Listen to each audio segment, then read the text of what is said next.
try some uppercuts. Watch.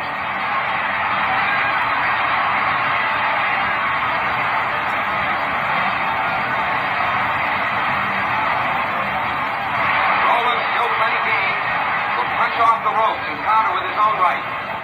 First $1 million gate since the famous Dempsey Tunney long count battle in Chicago 8 years before.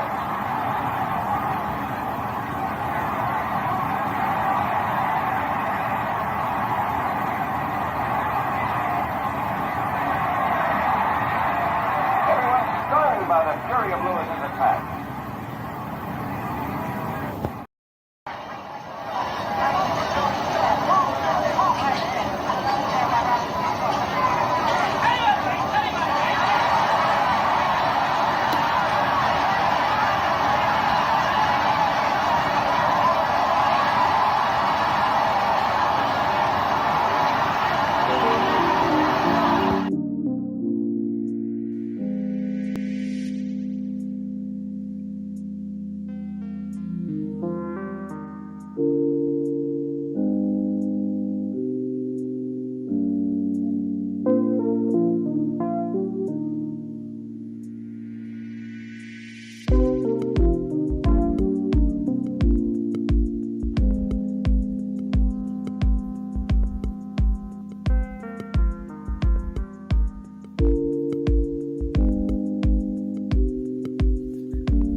What's happening, my people?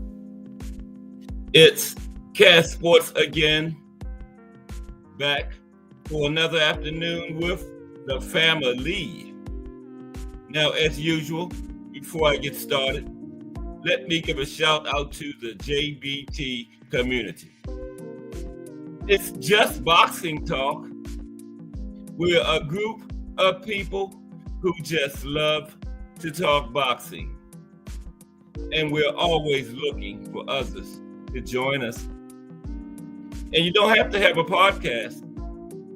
The only requirement is you just have to love to talk boxing. That's all. Miss Cass, hashtag JBT, Ray Patterson, straight out of New Jersey.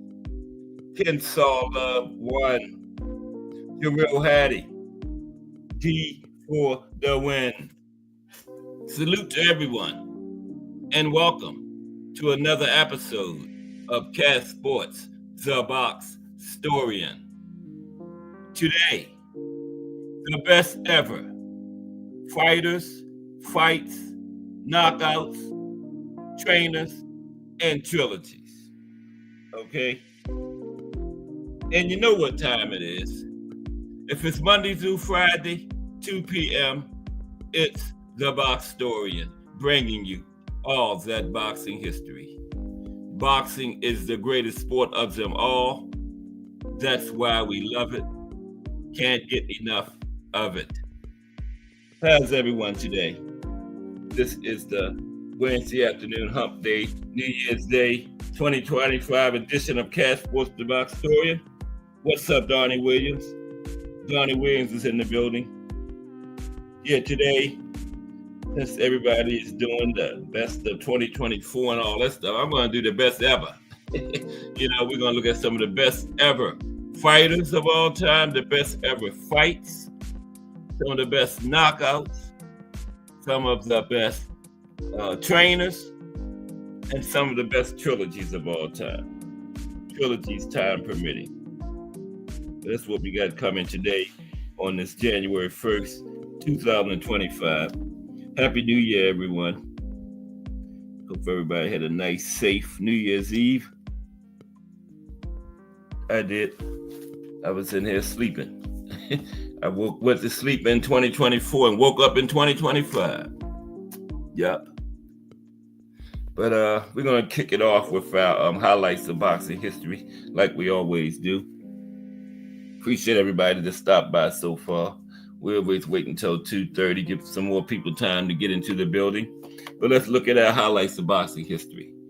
For today, we're going to do the 90s. And let me get I remember my historic picture today. I always forget it. And the picture from the 90s is from, what else? The bite fight, right? It rhymes, the bite fight, right? There it is. The bite has already happened, and the referee Mills Lane is talking about timeout, and Mike is sitting there looking at him, probably got blood and stuff in his mouth. And Holyfield is like, damn, what just happened? The man bit part of my ear off. No, now you know what? It happened twice. The first time Mike just bit him, part of the ear didn't come off, and the referee was going to disqualify Mike, but the ring doctor at Holyfield in his corner said no harm done. The fight can continue. So the referee let it go on. Mike bit him again. This time bit part of his ear off, so the referee said that's it and disqualified him. Yeah. But Evander's team and the referee and the ring doctor said it was okay to continue, so they started back up. I think right there, that's probably after the first bite. Because, Mills Lane is just signaling timeout. And they let Mike continue. And then that fool bit him again. But let's talk about some highlights of boxing history. The 1990s today. We're going to try to get the entire decade in. We probably won't be able to, but we're going to try. Okay, 1990. Right? Okay, February 11th, 1990.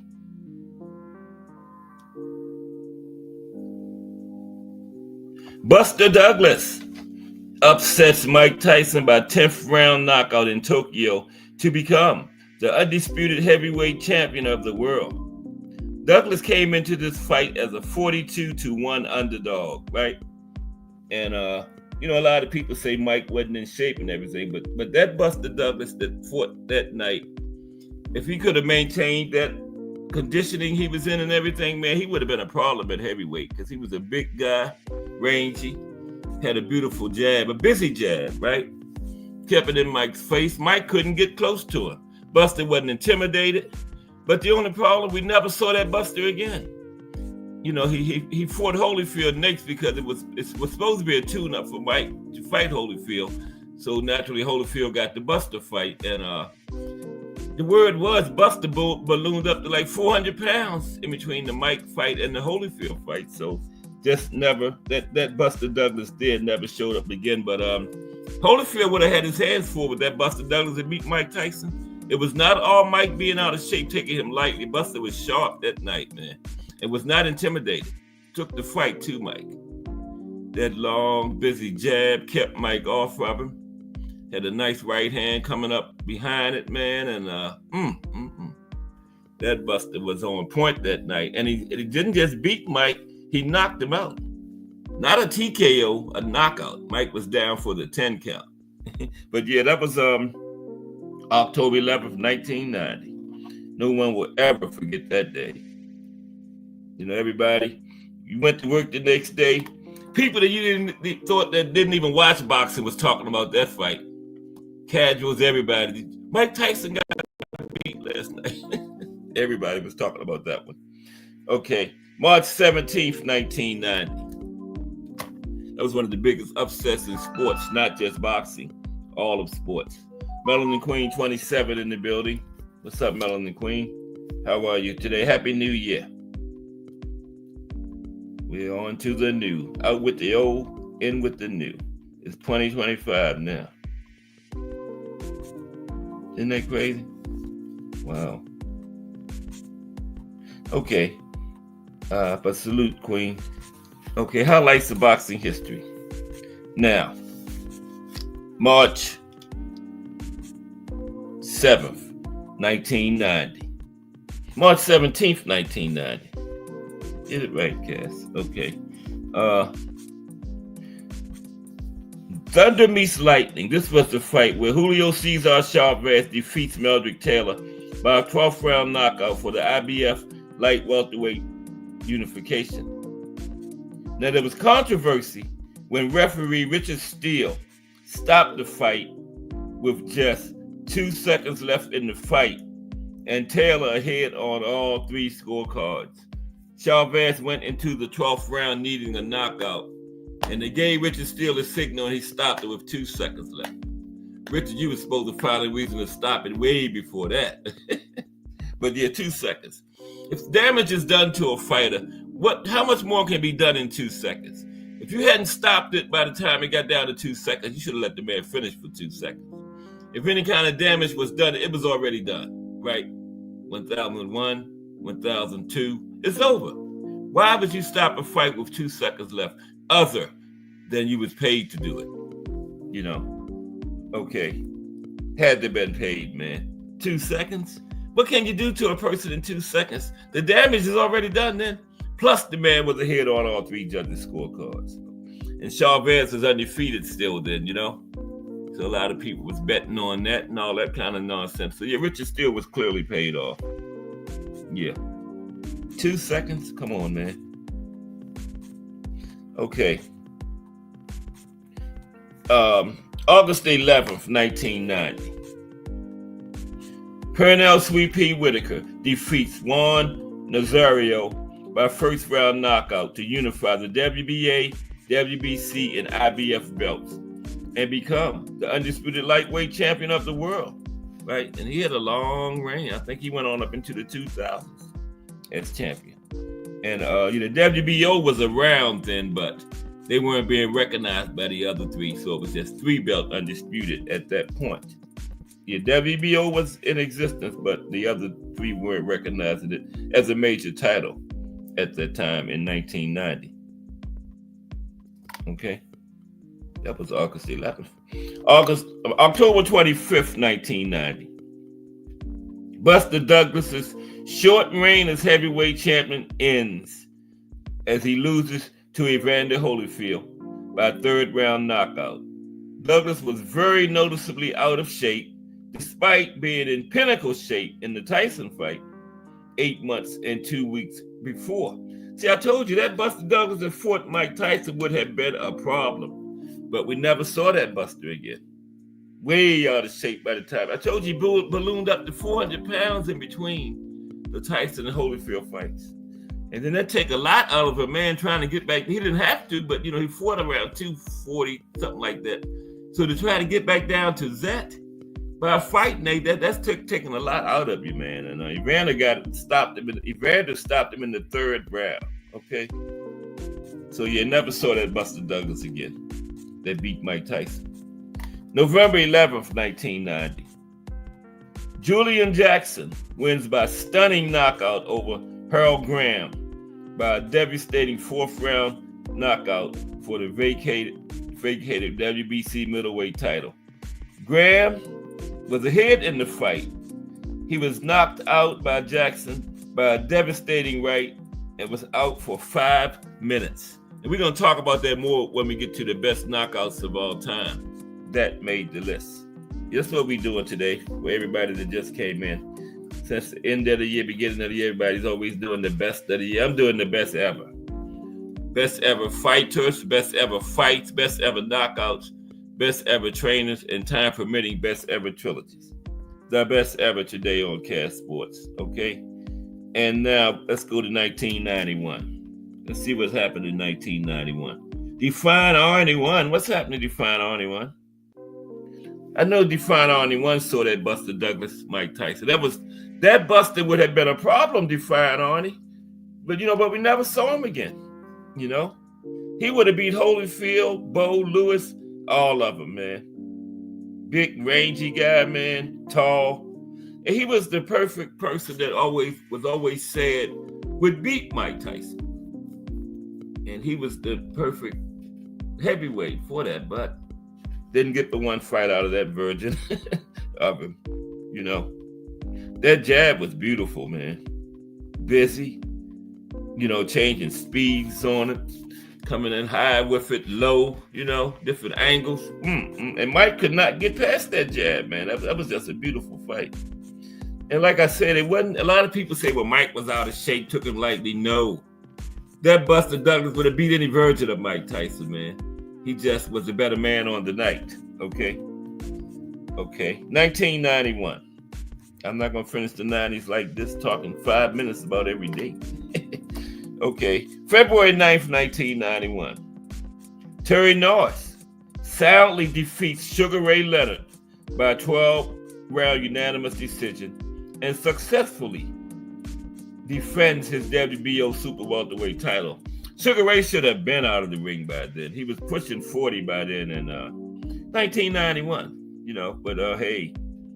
And he didn't need the money, sometimes the love of the fight. You know what I mean? Yeah, that's right, Define Arnie. Great point. Buster had to get up off the canvas. He sure did. That's a great point, Define Arnie.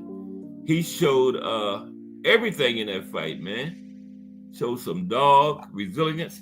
Had to get up off the canvas. Yes, from a Mike Tyson punch. Not too many people did that. Because Mike was one of the best finishers in history.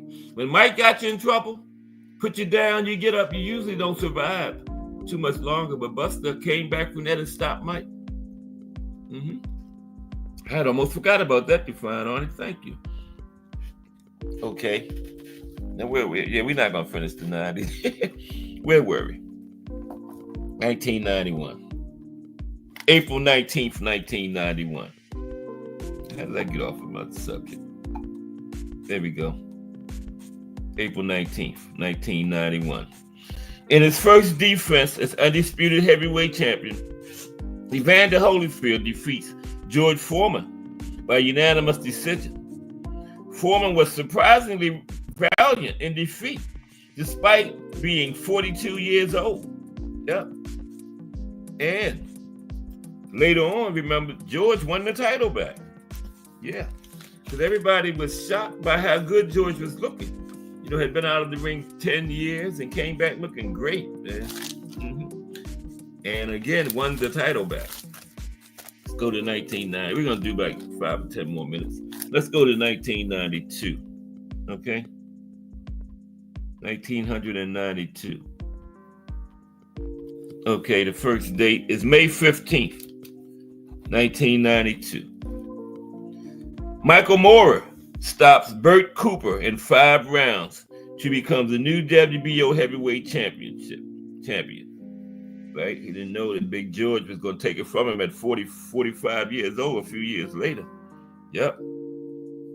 June 19th, 1992.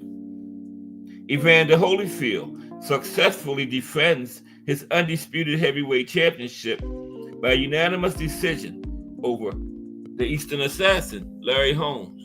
Again, Larry should have been out of the ring by then. I think Larry was 40 at that point, over 40. Because, Larry came from way back in the 70s. And it wasn't money because Larry made a lot of money doing his career too. He made $3 million for that Mike Tyson fight. That was a lot of money back in the 80s. over 40 years ago. So Larry, just for the love of the sport, Defiant Arnie and I had discussed that a week or so ago. Just for the love of the sport, even if he had beat Evander, Larry was at a point where his legacy was set. No name doing anything else for his legacy. Only thing can happen is negativity. You say, well, Larry Holmes accomplished this in the sport, but you remember that last fight he lost. So, that's what happens there. But, they always do it. So it is what it is. Let's go to 1993. On March 13th, 1993. Michael Carbajal wins by knockout against Humberto Gonzalez to unify the IBF and WBC flyweight belts. Carbajal got knocked down twice during the fight and came back to knock out Gonzalez late in the 7th round. And that was a great fight, flyweight. That makes my list of the best fights of all time. We're going to talk about it in a little while. Michael Carbajal and Humberto Gonzalez. Yeah, that makes the list. That was a great fight. Flyweight. What is that? 112? No, 108. 112. It's 112. Okay. September 10th, 1993. We're not even going to get halfway through the 90s. Okay, September 10th, 1993. JCC, Julio Cesar Chavez and Pernell Whitaker's fight for the WBC welterweight title ends in a controversial draw, despite Whitaker seemingly dominating. Oh, man, I hit something. I'm sorry.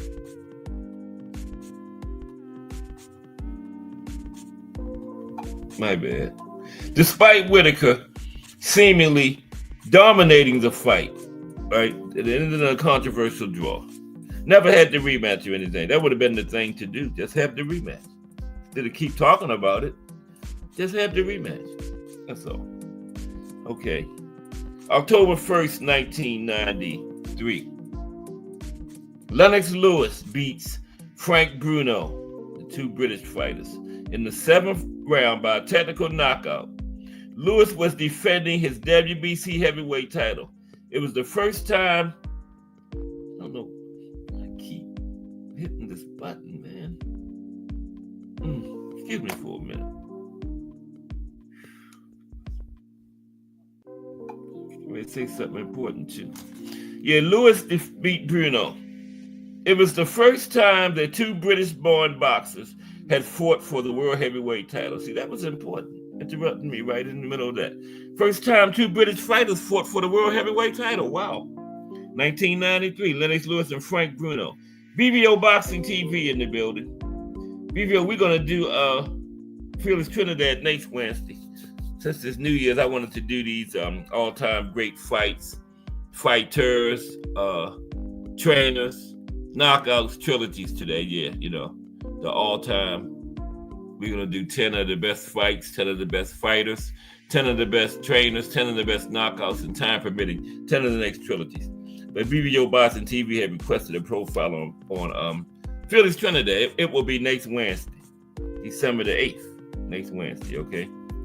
Okay, yeah, we getting ready to get started anyway. It's 2:25. We're going to go through halfway through 1995. I said we was going to do the entire decade. We didn't even get halfway. Highlights of boxing history. 2 to 2:30 every day, Monday through Friday. 1994. Okay. On January 29th, 1994. But salute, BBO.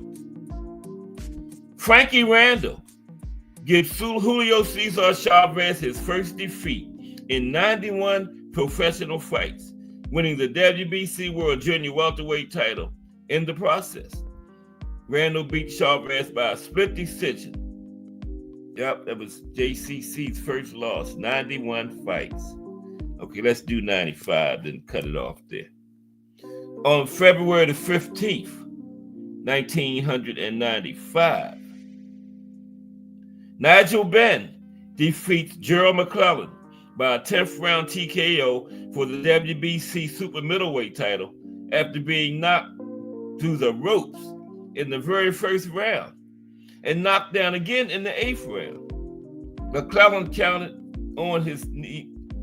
is counted out on his knees, right?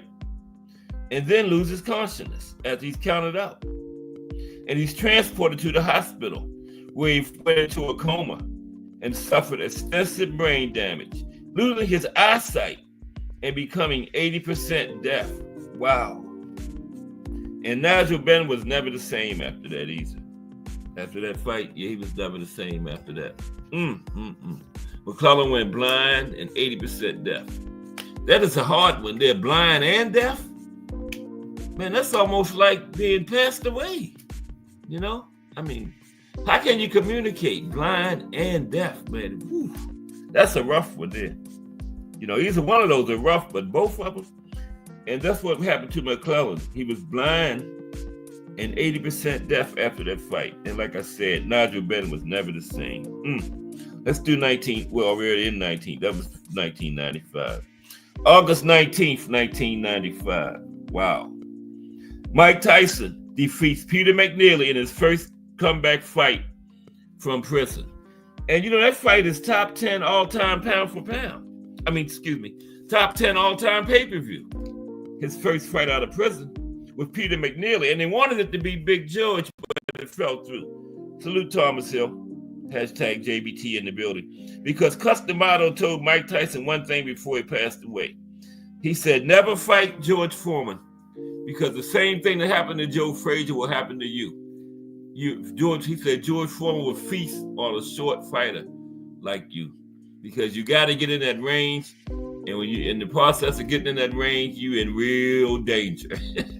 You know, and Joe Frazier only knew one way to fight: pressure, man. And trying to get in there and pressure George Foreman, yeah. And Cus told Mike the same thing would happen to him, and Mike never forgot that, right? But he fought Peter McNeely on his first fight back. And that's top 10 pay-per-view all time. Yes. So just imagine if it would have been Big George. Woo.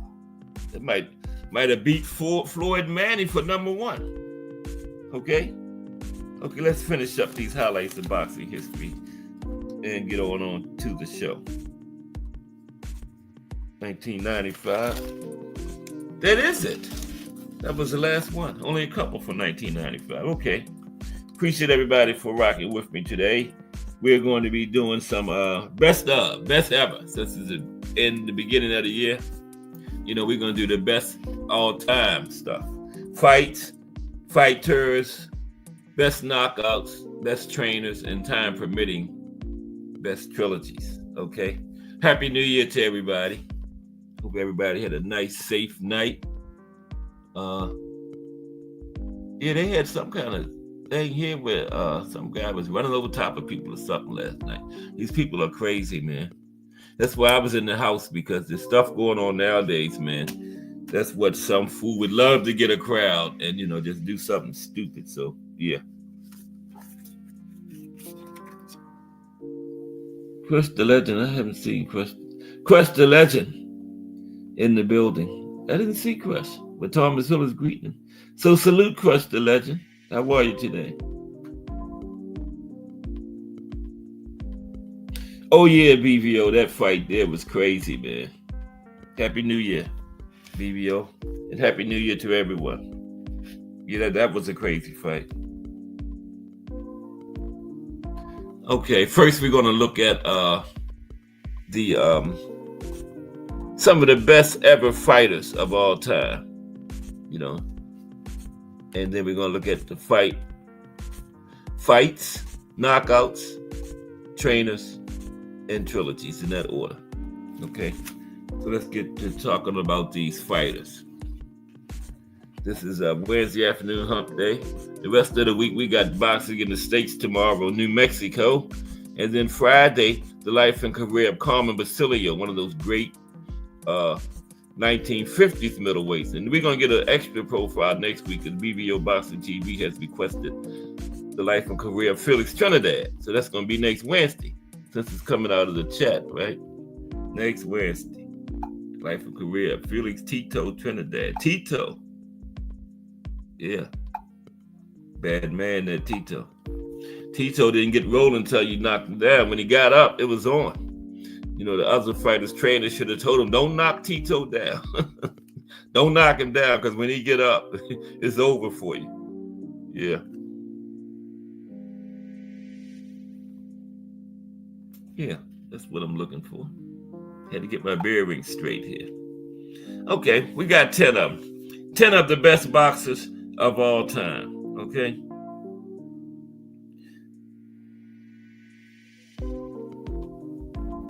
Now let's get into it. Okay. It has everybody today. I even showed my nice historic picture. See, that was the bite fight. Now, that was the first time, because there was 2 bites in the fight now. The first time Mike bit him, he didn't bite the air off, and the referee was going to disqualify him. But Evander and his team and the ring doctors said the fight can go on, so the referee changed his mind, let him go on. And then Mike bit him again, and this time he bit part of his ear off. So the referee, Mills Lane, was like, man, that's it. I gave you a second chance, and you bit the man again. What is wrong with you, man? And then he disqualified Mike. Mike got fined and all kinds of stuff. Yeah, got fined. But he came back. Yeah. Okay, let me get down here to where I want to be at. I'm having problems. Man, you know, everything goes perfect when I'm getting ready, but then when the show starts, that's when everything goes haywire. But we're going to get it together. But who came into the building? Let me do that. There's a lot going on in the chat, too. Aunt McQueen. I don't see it. Aunt McQueen. Ace. What's up, Ace? Ace in the building. We're going to be talking about a few categories of best ever today, Ace. We're going to start out with some of the best fighters of all time, okay? Here we go. I got it. Yay. I think. Man, come on now.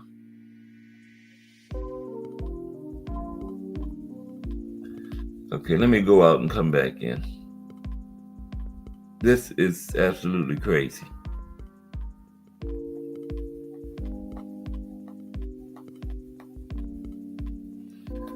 I was just looking at this. Like 5 minutes to 2.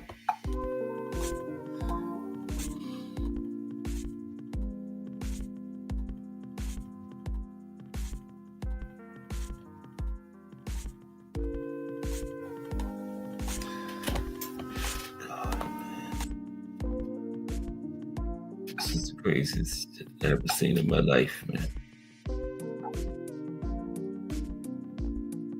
Okay, bear with me.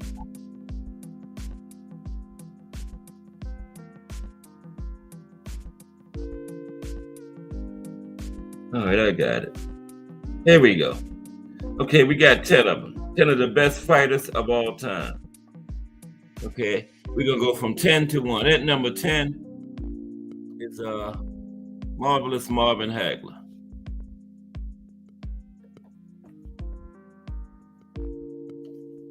Everybody hitting on that appreciation button. Appreciation button is the like button in the JBT. Okay. Okay, the first number 10 is Marvelous Marvin Hagler. Okay. 10 of the best fighters of all time, y'all.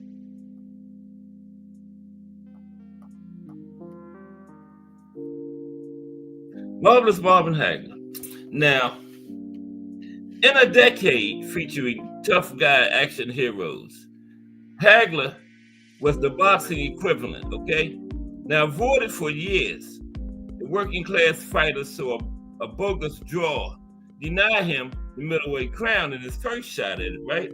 But shortly after his 1979 draw against Vito Antuofermo, Hagler was 62-3-2, right, for his career. And he began a 7-year title reign. You know, he went over to England and he beat Alan Minter. Took his title from him, and yeah, but it was hectic, crazy that night, man. They threw all kinds of stuff in the ring. The security had to get Marvin and Alan out of there, right? Because those people were going crazy over there. You know, those British fans don't play. Bruce Gas Boxing, Jazz and more in the building. Salute, Bruce Gas. How are you today, bro? Good to see you.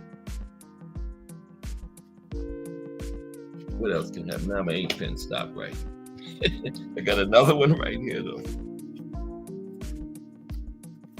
Yeah, but Marvin came out and they stopped it on cuts.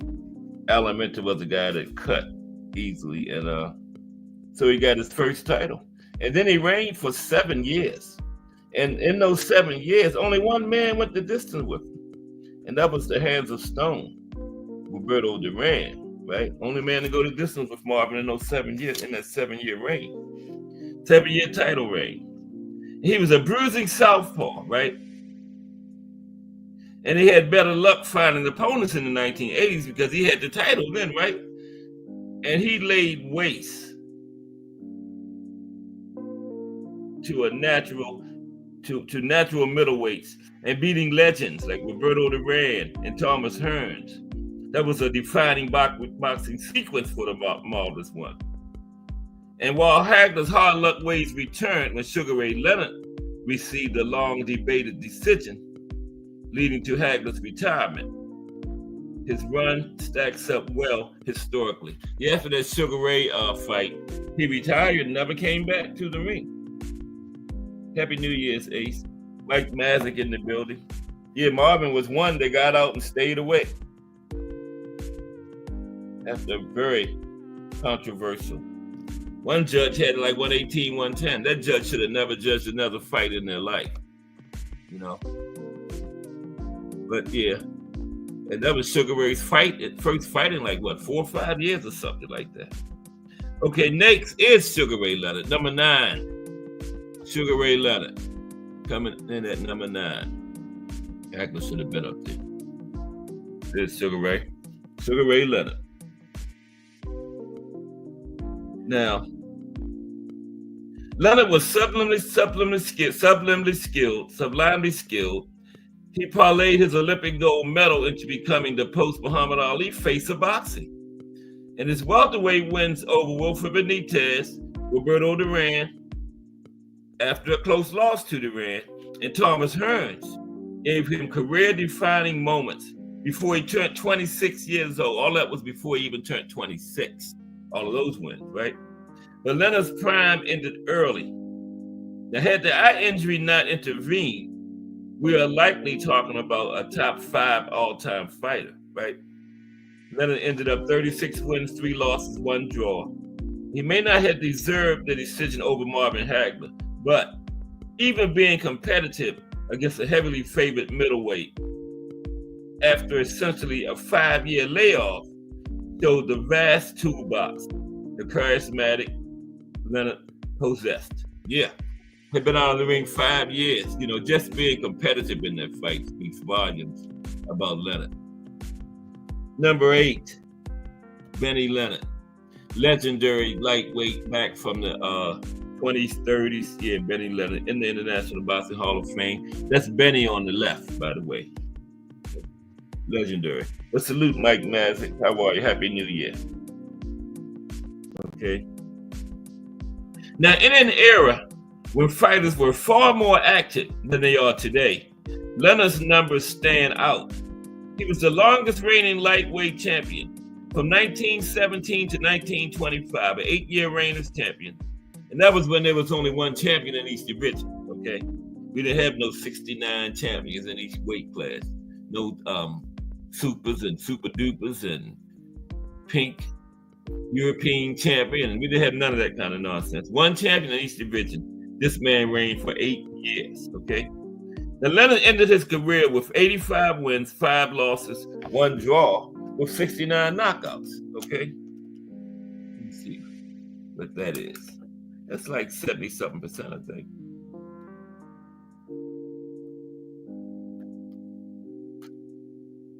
%, yeah, because that's a lot of fights.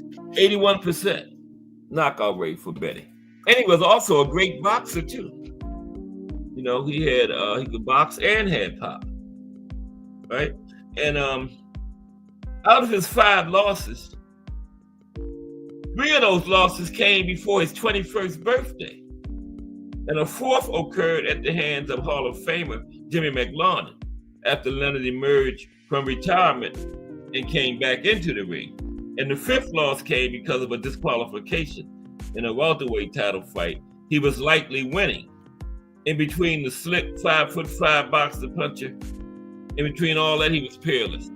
Arguably, could have went like, now he had like 90-something fights. Arguably could have went undefeated, man. You know, looking at how his losses came about. Yeah. At number 7, the Brown Bomber, Joe Louis. The Brown Bomber, Joe Louis. Here he is, Joe Louis, the Brown Bomber. Number 7. These are the best fighters of all time. Now, the longest reigning heavyweight champion, Louis ruled boxing when it stood atop the American sports hierarchy. You know, the vicious puncher won the belt in 1937 and defended it a record 25 times, beating the likes of Billy Conn and Jersey Joe Walcott. He also knocked out the 5 previous heavyweight champions, including Max Baer and Max Melling. All 5 champions that reigned as heavyweight champion before him, he knocked all of them out, okay? So after Smelling beat Louis in 1936, okay, 2 years later, in what was probably the most anticipated fight in boxing history, Louis knocked Smelling out in the first round, okay? That's how he got that revenge. Now, late career losses to Ezra Charles and Rocky Marciano do not detract from one of the sport's defining legacies. Louis should have been out of the ring by then, you know, when he lost to Ezra Charles and Rocky.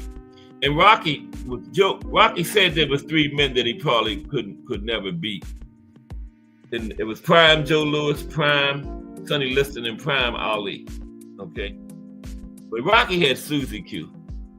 I'll give Rocky a chance against anybody, prime or whatever, because he had Susie Q. That's the name of his right hand, by the way, Susie Q. Coming in at number 6, the Hands of Stone, Roberto Duran. There he is, the Hands of Stone. Seamus 678, how are you today? Oh, Seamus says he got Joe Louis at number 3. Okay, Seamus. Appreciate you, though. Monday through Friday, 2 p.m. Cast Sports. Bringing you all that boxing history. Salute, Seamus 678. Now we got Roberto Duran next at number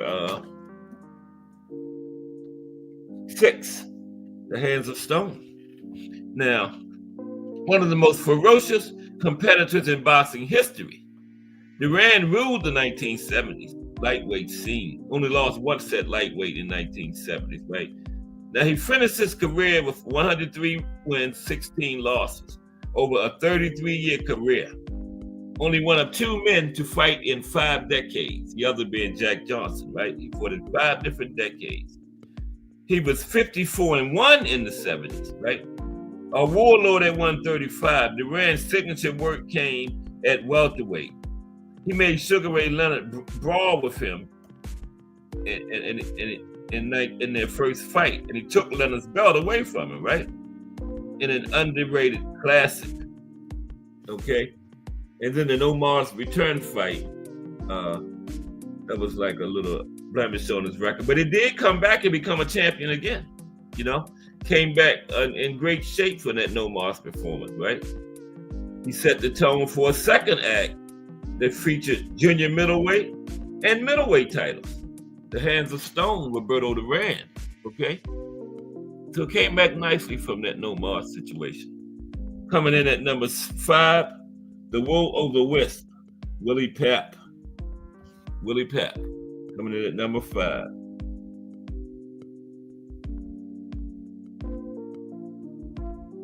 Okay, the front on one says the Marciano fight was a tragedy, really. Even I saw somewhere that Rocky even went and apologized to Joe afterwards. Yeah, I heard that too, Define Artie. But hey, that was Joe. He's in there. Rocky's supposed to beat him up, you know. You got in there. Rocky got to do his job, man. So yeah. But Joe Louis was every heavyweight's idol back then, so yeah.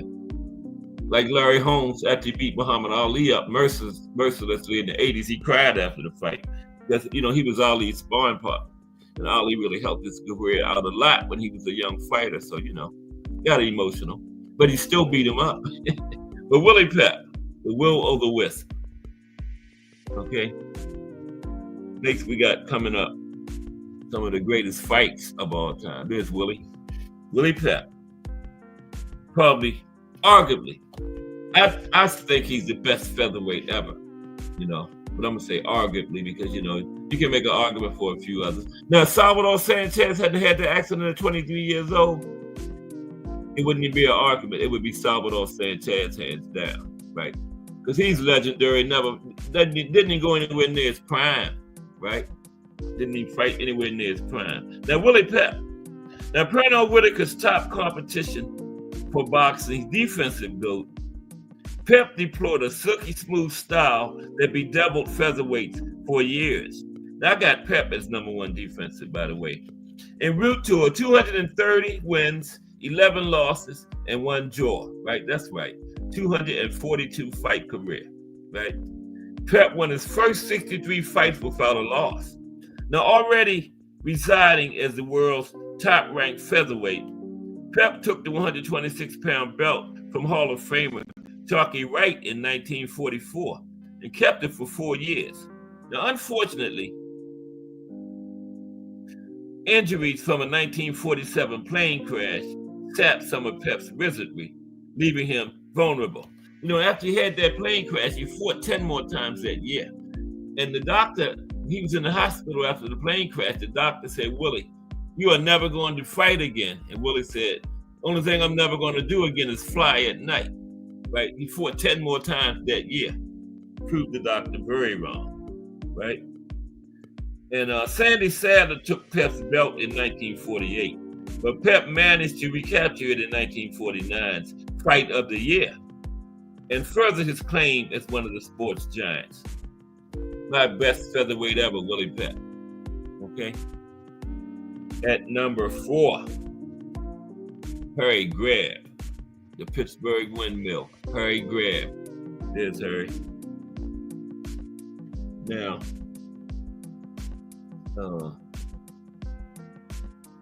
Sanctus Deuce Cruya.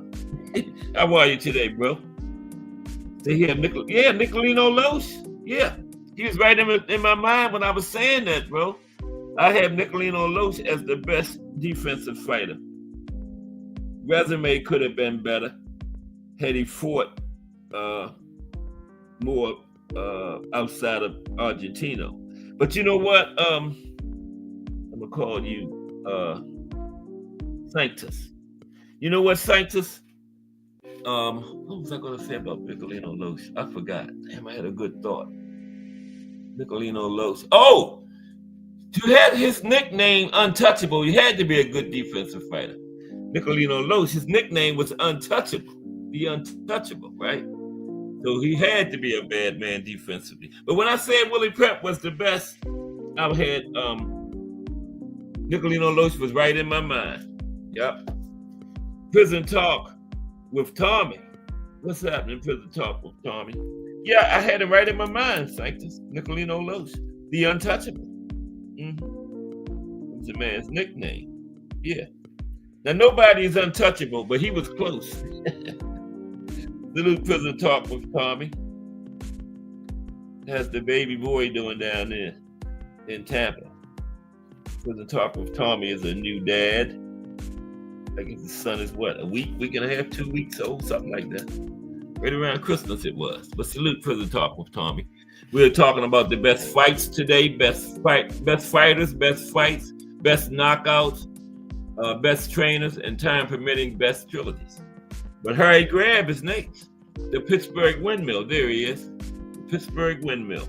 Now, regarded by many ring experts as the best middleweight ever, Greb cleaned out multiple divisions in the 1910s and 20s. He's the only man to have beating eventual heavyweight champion Gene Tunney. This happened once. And per most press in attendance, their first rematch should have gone Grab's way. A 160-pound champ with a rugged, often labeled dirty style. Yeah, Grab didn't care too much about the rules, Harry didn't.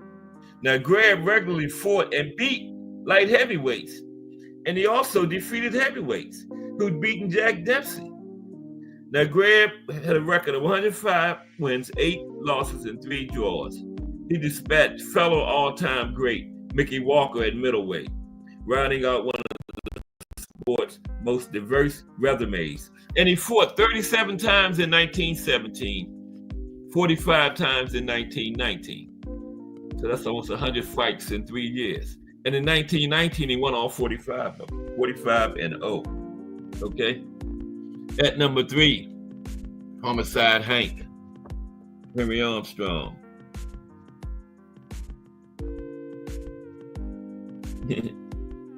Yeah, Grab, he was a middleweight, but he fought light heavyweights and heavyweights on a regular basis. Only man ever to beat Gene Tunney. Gene Tunney was undefeated at heavyweight, but Harry Grab beat him at light heavyweight. So Gene couldn't beat a retired heavyweight like Rocky because he lost one fight at light heavyweight. Henry Armstrong coming in at number 3. Okay, Homicide Hank. Now, you think about Homicide Hank, you think about Babe Ruth 1927 or Usain Bolt's 2008-2009. Armstrong's 9-month run from November 1937 to August 1938 is in the discussion for greatest sports year ever. Homicide Hank went 27-0 with 26 knockouts in 1937 and won the featherweight title. The next year, the relentless attacker captured Barney Ross's welterweight belt and won the lightweight title also. Boxing had 8 weight divisions in 1938. Homicide Hank was champion in 3 of them, okay? He won 151 fights during his career, lost 21, and had 9 draws. And many felt, now remember he was champion in 3 of them, of the 8, many felt he should have won the middleweight belt in a 1940 draw. He nonetheless beat 16 champions in his career and made a record 19 welterweight title defenses, a record that stands to this day, okay? A virtuoso talent. Number 2, Muhammad Ali. Muhammad Ali comes in at number 2.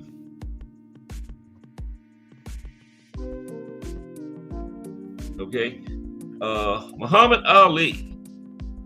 Now, had the Vietnam War not occurred, Ali probably submits a historic, uninterrupted run of brilliance. No heavyweight could do what 1960s Ali did. His movement picking all comers apart, but Ali cemented his legend after his hiatus. He dropped into the most loaded era in heavyweight history in the 70s. He won 56, lost 5 in his career. He prevailed over his rivals and beat 70s. He prevailed over his rivals and beat everyone there was to beat in the 70s. Ali 2.0 never regained all of Ali's 1.0 skills, but his brilliance derailed George Foreman, and his will broke Joe Frazier in Manila, in probably the greatest fight in boxing history, the Thriller in Manila, right? A 3-time heavyweight champion. Ali will be a towering sports figure throughout all time. And he won an Olympic gold medal in Rome in 1960. Remember the back-to-back, Ali in 60, Frazier in 64 in Tokyo, Big George in 68, Mexico City. All fought each other, all became heavyweight champions. Number 1 is Sugar Ray Robinson. Sugar Ray Robinson. I think that's Archie Moore. He's ready to punch out right there. Yeah, coach. Real Prison Talk with Tommy says Cassius Clay was untouchable. Yeah. And like, just say he wouldn't have had that break in there, man. He might have never been beaten. If he wouldn't have had that 3-year break between 67 and 70, the man may have never been beaten. Okay. And 2 of his losses, 3 of them, really, Leon Spinks, Holmes, and Berber, he should have been out of the ring by then. Was already suffering from Parkinson's a little, And then the the Holmes fight, he had been in the hospital months before that fight, but they say Don King made him fight because Don King paid his hospital bills, and he forced Ali to fight Holmes to pay his money back, only Don King. But Sugar Ray Robinson, okay? The term pound for pound entered the mainstream vernacular largely because of Sugar Ray Robinson, who through his unparalleled speed, power, arsenal at the welterweight and middleweight divisions in the 1940s and 1950s. He beat a stacked slate of competition, winning the 160-pound title 5 times. And prior to first taking the middleweight belt by the St. Valentine's Day Massacre from Jake LaMotta, he was a demon at 147. Robinson, who lost only once in his first 123 fights, also nearly took Joey Maxim's light heavyweight belt, but scorching heat forced him to quit on his stool. Only time he was stopped. And the referee went down first. They also had to change referees during that fight. The less of a superpower after a 2.5-year retirement, Robinson still became the Associated Press right up the 20th century. And his final record was 175 wins, 19 losses, and 6 draws. Okay, now we're going to look at some of the top fights of all time. Those were the fighters. Now some of the top fights. Hope it drops right in here like it's supposed to do. Let me see here. Happy New Year to everybody once again. Okay. There it is right there. Boom. I love it when I'm playing. I thought I had it. Yeah. There we go. We got 10 fights. 10 of the greatest fights of all time. Okay. I can't believe it's 3 o'clock already. But it is.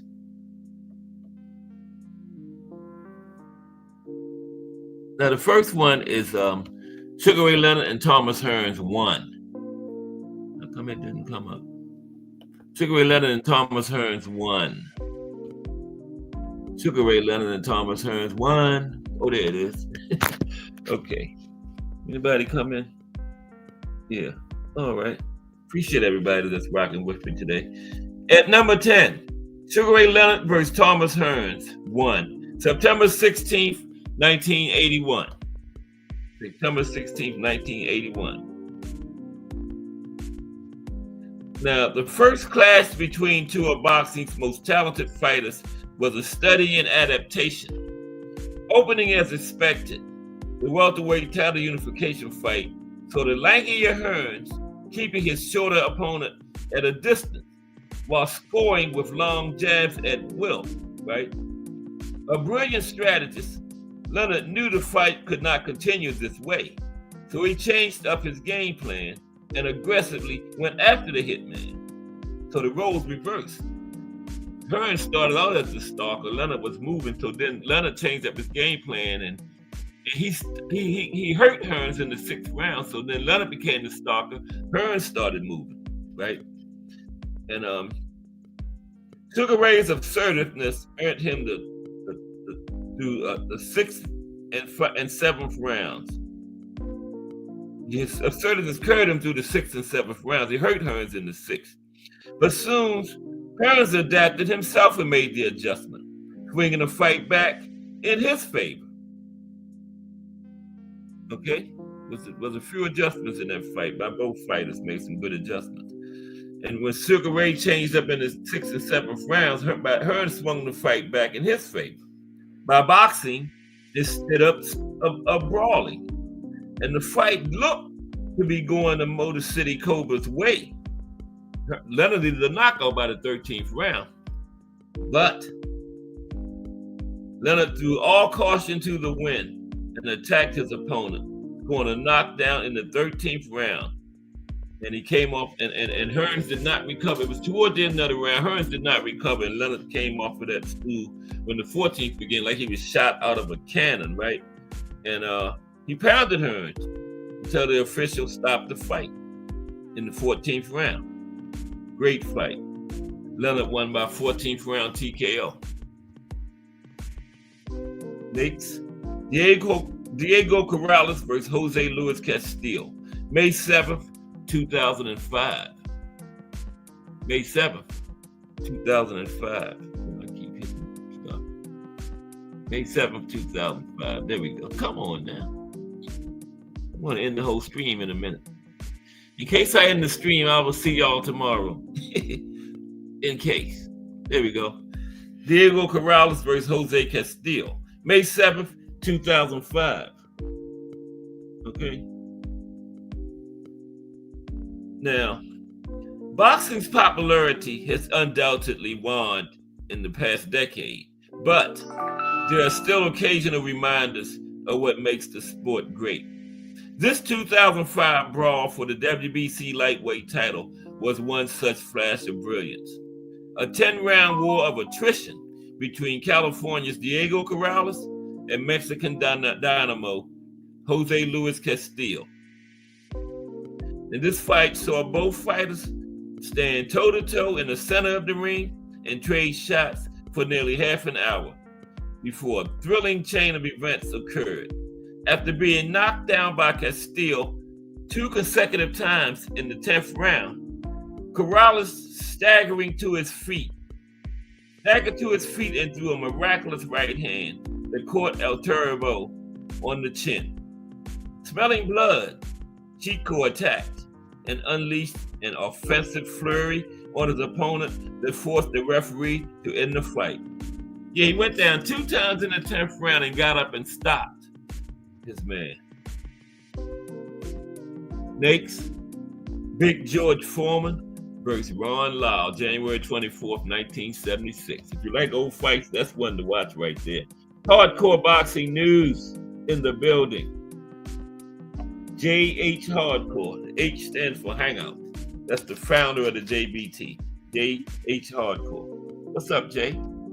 We got, since the start of the new year, we got we just did 10 of the best fighters ever. Now it's 10 of the best fights ever. Then we're going to have 10 of the best trainers, 10 knockouts, 10 trilogies if we have time. But salute, Jay Hardcore. Good to see you today, bro. Happy New Year. I was in there last night listening to the New Year's show. Okay. Now, the next fight is Big George Foreman versus Ron Lyle. This was January 24th, 1976. And that's not them. There you go, right there. Big George and Ron Lyle. That's a great fight. You like old fights? From the golden era of the heavyweight, this is one for the ages here, man. 5-round fight of the year. I think it had 3 or 4 knockdowns, but let's see. January 24th, 1976. Now, the kind of power-punching slugfest that defined heavyweight boxing in its heyday, this 1976 brawl between George Foreman and Ron Lyle was a fight with 2 boxers who wanted to prove something. Coming off his loss to Muhammad Ali in the storied Rumble in the Jungle, Foreman needed to fight his way back into the title picture. Lyle, on the other hand, was desperate to assert himself as a top fighter. So the big men traded shots for 5 straight rounds, each going down twice in interim. In the end, Foreman knocked Lyle down for a 3rd and final time, putting an exclamation point on one of the most thrilling heavyweight fights of all time. Yeah, 5 knockdowns. 5-round fight of the year. Yep. That was a barn burner. Foreman went down twice, Lyle went down 3 times. Yeah.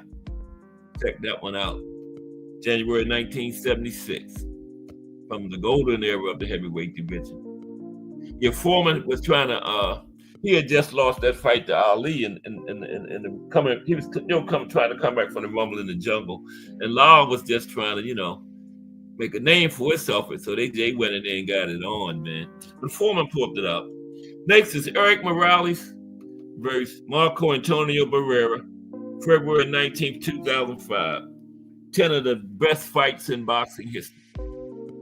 Everybody hitting the appreciation button. That's the like button in the JBT. Yeah, and I ain't even got 3 of my likes on there yet. We almost got 30. Woo-wee.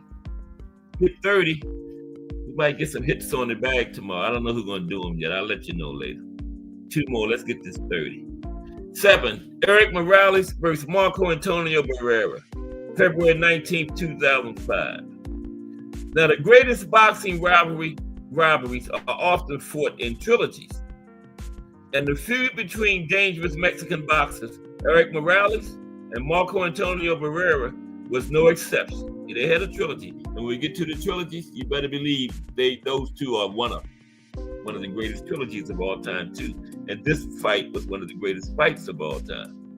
Now, while series fought over the course of 5 years, each of the 3 showdowns would be worthy of a place on this list as one of the best fights of all time. But it is their 3rd meeting in Las Vegas that earned this spot. An intense 12-round bloodbath. The fight saw the 2 fighters pick up right where they left off with constant go-for-broke punches. From the opening bell, right? Pick right up where they left off from the second fight. Now, although neither man went down in this fight, each looked as though they had survived a car accident by the time things were over with, right? As close as it was, Barrera was the man who took the majority decision, winning the battle and the war, right? Barrera won this one. The final, he won the rubber match. Marco Antonio Barrera. Nate's, some of the best fights of all time. Julio Cesar Chavez versus Meldrick Taylor. March 17th, 1990. Yeah. I talked about this a little earlier, remember. March 17th, 1990. And there's JBT Network. Give me another like. That's J Hardcore too. All right, we're going to get that 30. I got 3 that I got to put on there. No. I give myself 6 to start the show out. I only gave 3 of them. Grandchildren, wife, everybody. Got to hit that like button. Anybody come over my house any day, I'm telling, hit the like button. Show whether the show started or not. I don't know what I was doing just now. Oh, Julio Cesar Chavez and Meldrick Taylor, March 17th, 1990. Okay? Now this fight, this was the 2-second fight. Now, although it lasted for 12 thrilling rounds, this 1990 fight between Mexican hero Julio Cesar Chavez and Philly's prodigy, Meldrick Taylor, is remembered for 2 seconds, just 2 seconds, the last 2 seconds of the fight, right? First, this fight was fast-paced from the start. It was Taylor's early on as he avoided many of Chavez's blistering blasts and pulled the head on points with his stick-and-move offense. Yet, towards the final rounds, the tough Mexican began to connect, punishing Taylor with endless shots. Because you know Chavez was a serious body puncher. By most estimations, Taylor was still winning on paper going into the 12th round, but his corner convinced him otherwise. So he attacked Chavez instead of avoiding the dangerous brawler. A serious miscalculation that led the young fighter, right into a flurry of brutal punches. Destroyed after rounds of pummeling, Taylor looked dead on his feet, forcing official Richard Steele to stop the fight with only 2 seconds to go in the final round. Steele's decision is still debated to this day. The fight's greatness is not. This was a good one. But I say, if any kind of damage was done to the man that was done, what more can you do in 2 seconds? If you was going to stop it, you should have stopped it a long time ago, man. 1001, 1002. It's over. What more damage can you do in that amount of time? I didn't agree with that stoppage at all. And that would have been a big deal for Taylor's career. That would have been Chavez's first loss. You know, he had like almost 90 at that point. Yeah, but that would have been a big deal. But he didn't get it. Boxing Talk with Banky and Jay. Hardcore in the building. There's another light. Yeah, we at 30 now. Cause we at 30. Cause I got my 3 to add to it. Oh yeah, that's why I grabbed my pen. I gotta add that. JBT Network, 2 more names to the list. I gotta add JBT Network and Boxing Talk with Banky and Jay. Okay, those are 3 different lights. I look at them as 3 different people. Boxing Talk with Banky and Jay. Okay, we got a couple more. Then we're gonna go to the next will be the knockouts, the best knockouts of all time. We got a couple more fights to go to. Okay. All my ink pens is stopped running out of ink on me. But I got another one right here. Okay. Now the next fight is the Hawk, Aaron Pryor against Alexis Arguello. Aaron Pryor and Alexis Arguello. He was the profile Friday, remember? Let's see. Sanctus said, yeah. That's right, Sanctus. Richard Steele. That is exactly it, man. I think he was paid off. How do you let a man fight? Melody did take a lot of punishment, especially in that last round, but if he was going to stop it, he should have stopped it a long time ago because Melody took a lot of punishment. But why wait until 2 seconds to stop it, man? Come on now. He should have stopped it a long ago if he was going to stop it. But Aaron Pryor versus Alexis Arguello, November 12th, 1982. Okay? November 12th, 1982 was when this fight was. This fight was dubbed the Battle of the Champions by promoter Bob Arum, the Bob Father. This 1982 dream match pitted the arrogant, boastful Hawk, Aaron Pryor, against the proud, stoic, explosive thin man, Alexis Arguello, one of the great nicknames, the explosive thin man. This was a 15-round slugfest. Now, like I said, dubbed the explosive thin man, Arguello was attempting to become the first man to win titles in 4 different weight classes. When he stepped into the ring with the light welterweight champion Pryor. Now he went at it 2 times. He fell short both times. Thomas Hearns finally was the first man to do it. And Roberto Duran fought Hagler. He was trying to be the first man to win in 4 weight divisions. But Thomas Hearns finally did it. But Duran did it eventually. And the first 3 people to do it was Hearns, Sugar Ray, and Duran, all 4 kings. Yeah. Now, Arguello came close, controlling most of the fight with his dangerous hands, but the Hawk came alive in the final rounds, battering Arguello with punches until the fight was stopped in dramatic fashion. Now, mysterious black bottle that disgraced trainer Panama Lewis handed Pryor in between rounds through the fight's outcome into question, but the Hawk was silenced his critics by defeating Arguello even more decisively 10 months later. And by that point, Panama Lewis had got caught taking the padding out of another one of his fighters' gloves and lost his license. And the Hawk had Emmanuel Stewart for the second fight. So he knew everything was above board, and he stopped him, beat him more decisively in the second fight. Stopped him, 14th round first fight, 10th round second fight. So yeah. But yeah, and the cameras, I think HBO was broadcasting the fight. You know how they go in the corner in between rounds? They was doing it then. And the cameras caught Panama Lewis tell the other corner man, hand me that other bottle, the one I mixed up. The other bottle. Could that have been the black bottle? Now, why would you make it black? That seemed like obvious something wrong. Maybe it had the color. Some people said it was cocaine and orange juice in it.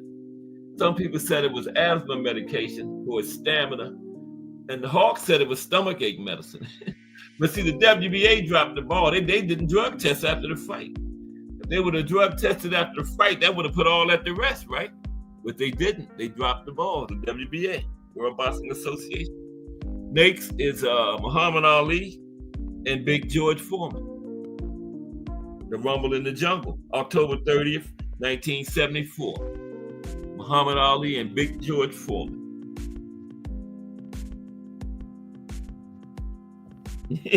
Yeah, Panama, it wasn't me, Lewis. That's right, Sanctus. That's what happened.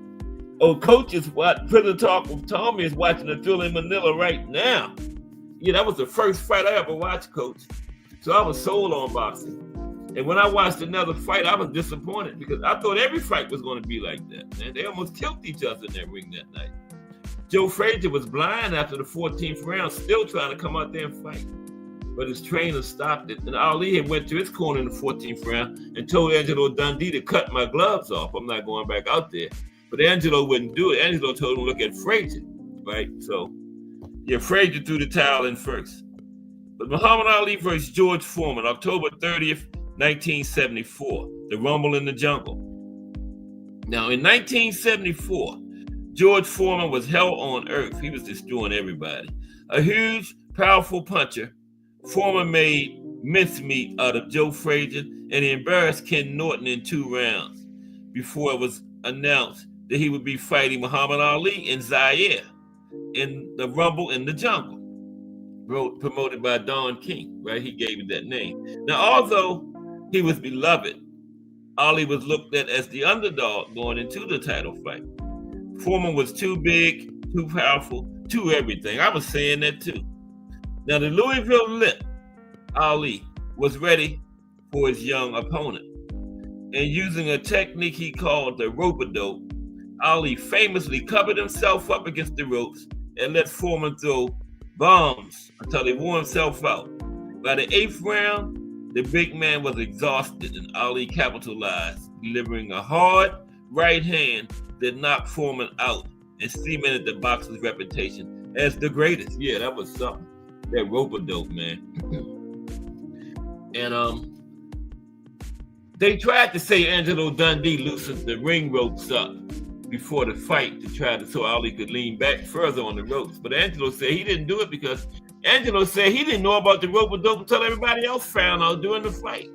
Ali kept that to himself and sprung it on everybody during the fight. Angelo Dundee, his trainer, said he didn't know about it either. And then during the fight, Foreman's corner tried to tighten the ropes up. Angelo went across that ring like Jesse Owens, cussing and everything. Say, no, you can't change nothing once the fight starts. But no, Angelo said he did not loosen the ropes up. He knew nothing about a rope-a-dope until everybody else found out during the fight. Yeah. Okay, the next one is Mickey Ward. You gotta have him when you talk about best fights. Mickey Ward, and you know who? Arturo Gatti. There they go. Mickey Ward and Arturo Gatti. Okay, this is May. This must be the first one, right? May 18th, 2002. May 18th, 2002. Yeah, this is the first one. Now, the first brawl, 319. No way. It's like 2:30. Is that right? 319? Wow. I thought it was about 2:35. Only been on here for like 10 minutes. Now, the first brawl of boxing's most brutal trilogy, the 2002 fight between Lowell, Massachusetts, Mickey Ward, and Arturo Gatti from New Jersey, right? This fight earned its place in history for sheer punishment. 2 tough fighters, Ward and Gatti, were both willing to take what the other man had to offer, and the ebb and flow of the brawl made it nearly impossible to decide which fighter was getting the better of the action. Now, the deciding moment would arrive in the 9th round when Ward, a devastating body puncher, sent Gatti to the mat with a blistering kidney shot. Although Gatti got up. Now, that's tough. He got up from that kidney shot, right? Now, although Gatti fought on, Ward won the majority decision, but the fight will always be remembered for the action, not the outcome. And I forgot which one of them said it, but one of them said to the other, now I know what it feels like to fight my twin. Yeah, it's like fighting itself. He told him, you know. And number 2, how about this one? 3-round fight of the year. Marvelous Marvin Hagler versus Thomas the Hitman Hearns, April 15th, 1985. And Sanctum says, a fighter with Ali's legs wouldn't resort to laying on the ropes if he's still able to move fluidly. His legs were done. Yeah, that's very true. That is a very good point, Sanctum. 60s Ali would have never done that. That is a very good point, Sanctum. Yeah. Yeah, he didn't have the same legs then. Not even close. You're right. The Boxing Menu Podcast Plus in the building. Happy New Year, Boxing Menu Podcast Plus. And Albert Real. What's happening, Albert? Yeah, Jack Dempsey. Great fighter. Great fighter. Yeah, this is Cat Sports Monday through Friday, 2 p.m., bringing you all of that boxing history. Okay, we got two more, then we're going to talk about some knockouts, okay? This is just doing the best ever today. End of year, starting the new year. That's all we doing today. Writing these names down. Man, I almost filled up 2 pages. Hope this is the indication of the entire year. We have 10, 11 people in here every day. This is a good start to the new year. I appreciate y'all. Now, okay, let's get back to it. Number 2, right, coming in 2, Marvelous Marvin Hagler versus Thomas the Hitman Hearns, April 15th, 1985. 3-round fight of the year, man. Round 1 round of the year. And we had the great 15-round fight between Larry Holmes and Michael Spinks that year. This 3-round fight beat that out for fight of the year. Wow.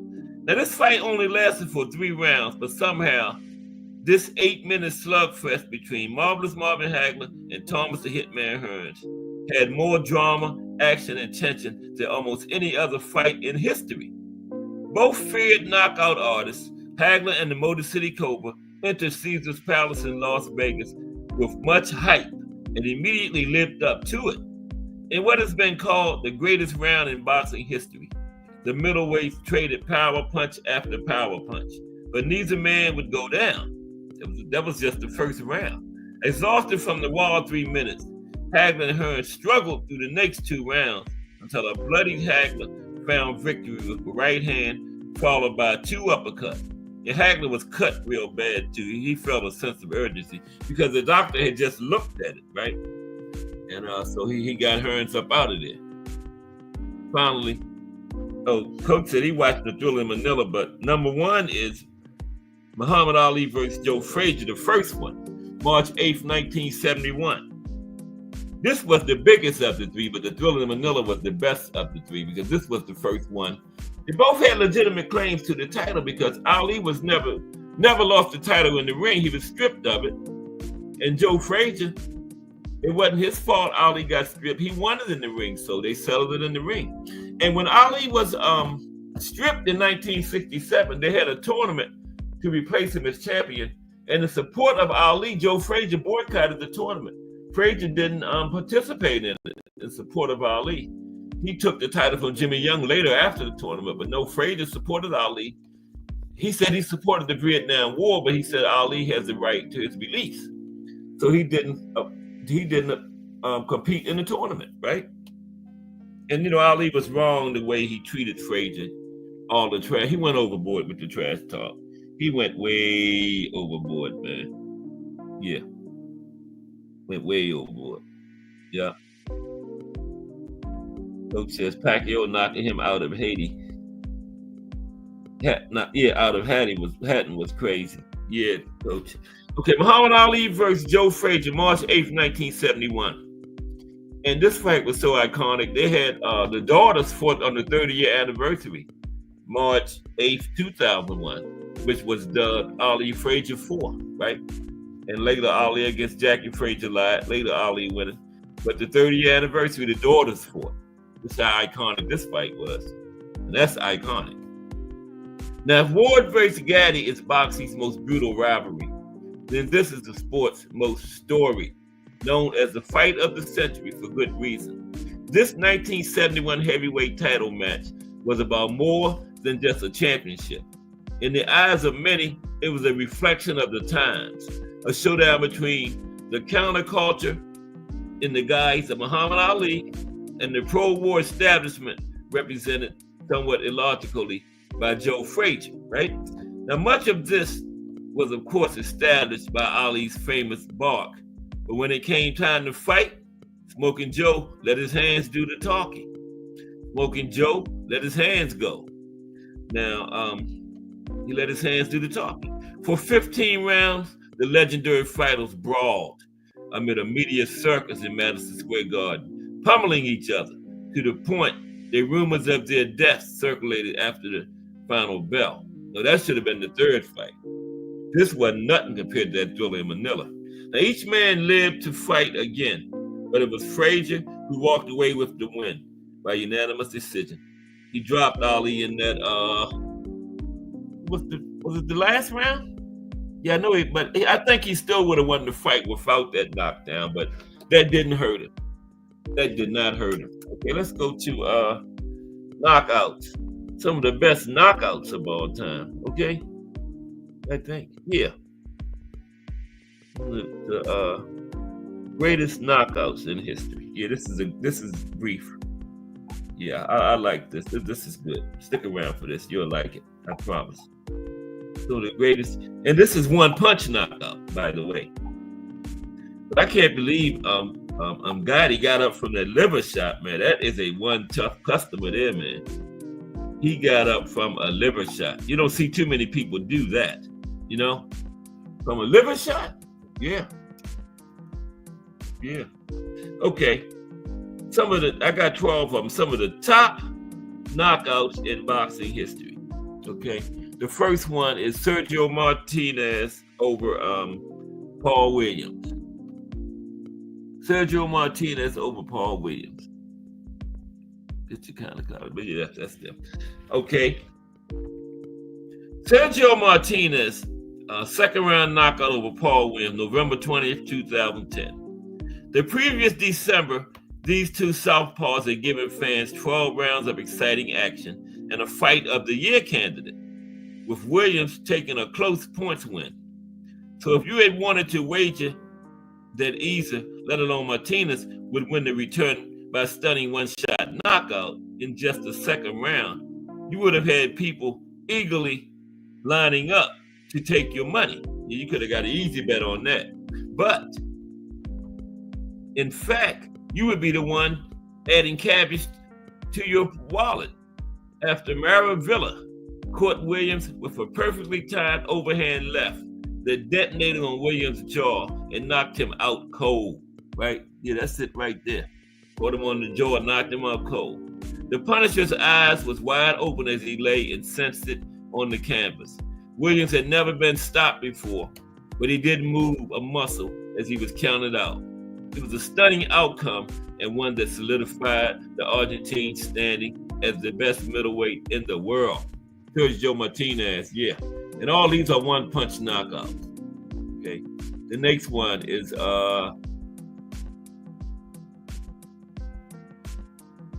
Hasim Rahman stopped Lennox Lewis. Hasim stopped Lennox. Remember that one? Why don't I have my glasses on? There we go. Yeah. And this one was fifth round knockout of Lennox Lewis by Hasim Rahman on April 22nd, 2001. Now, Rahman was a 15-1 underdog coming into this fight when he faced Lewis in South Africa. But he didn't look like one as he gave as good as he got through the first 4 rounds. Then in the 5th round, he backed Lewis into the ropes, feinted, and then unleashed a right hand from hell that toppled Lewis and relieved him of his World Heavyweight Championship belt. Rahman upended all expectations and forced everyone to reevaluate the standings of the supposedly dominant Lewis. Yep. Rahman upset the world with that one. This one, we go back a ways for the next one. James J. Jeffries, 23rd round knockout of James Corbett, May 11th, 1900. Yeah, 23rd round. Yeah, 23rd round. That's Corbett on the, Jeffries on the right. Now, everyone loves an underdog, especially a former champion, who unexpectedly summons up some of his past glory. Corbett had been written off by most after his loss to Bob Fitzsimmons. And that's on this list too. Bob Fitzsimmons and Tom Sharkey. But for 22 rounds, and to the delight of the assembled spectators, he gave the hulking Jeffries a boxing lesson, right? And appeared on his way to an historic victory. But a single right to the jaw knocked Gentleman Jim unconscious in round 23 and silenced the crowd. The punch put an end to Corbett as a legitimate title threat and cemented the status of Jeffries, aka the Boilermaker, as the best heavyweight in the world at that time, a standing that remained unquestioned for almost an entire decade.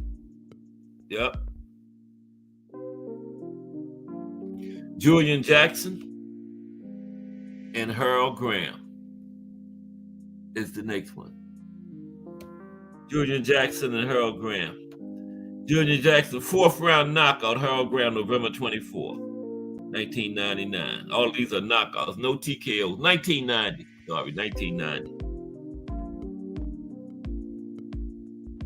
Yeah. I was worried about Manny that time when Marquez got him, coach. Remember that one? Yeah, that's in here. Yeah, Manny was laid out.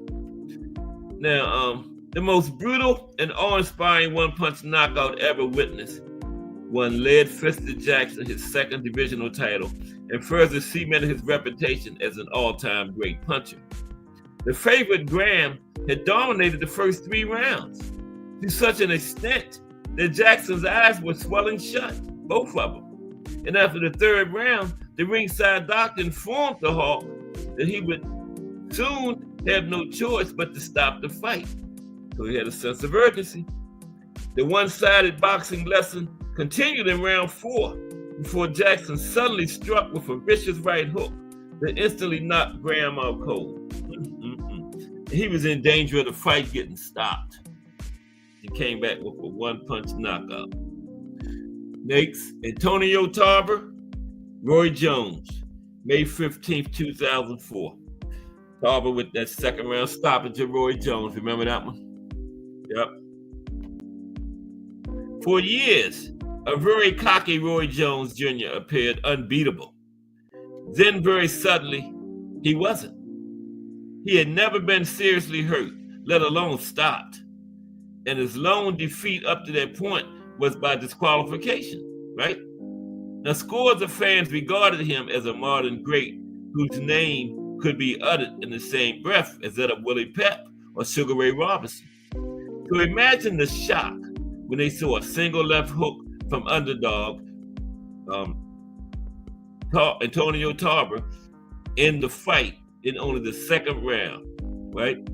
Now, unlike the other knockouts on this list, the record book shows this to be a TKO as the referee stopped the fight before finishing the count. And with Jones on his feet, he did get up. However, immediately after the stoppage, a dazed Roy had to be prevented from toppling again.